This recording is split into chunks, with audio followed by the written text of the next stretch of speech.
violence. An executive at UnitedHealth was killed.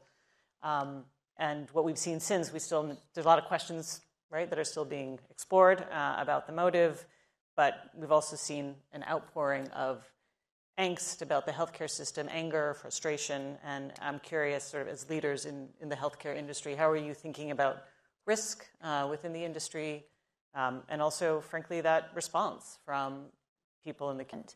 In terms of the comments online, I will only say that I think all of us are taking a step back and trying to understand what's happening with patients and their experiences. We always do that at Pfizer. I know you do that at Amazon.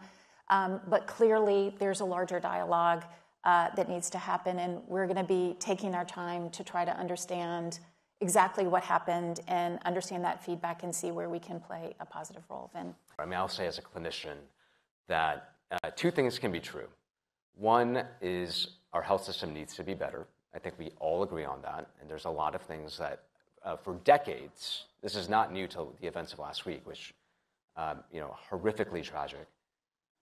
There's a lot of things that should cause a lot of outrage. It's also true that that should not have happened. And so there cannot be this false moral equivalence in our public. Intensive care doc, seeing some of these inequities play out, not just over the last week, but over the last several decades, that the events of last week are unacceptable. I'm worried about, when you talk about risk, I think we should all be worried about this sort of notion, will that be normed? Is that type of reaction going to be normed, and are there going to be copycats?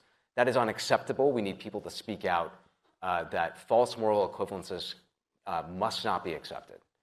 But that we should also be focused, as Carolyn said, on the bigger goal, which is we can do something better here together.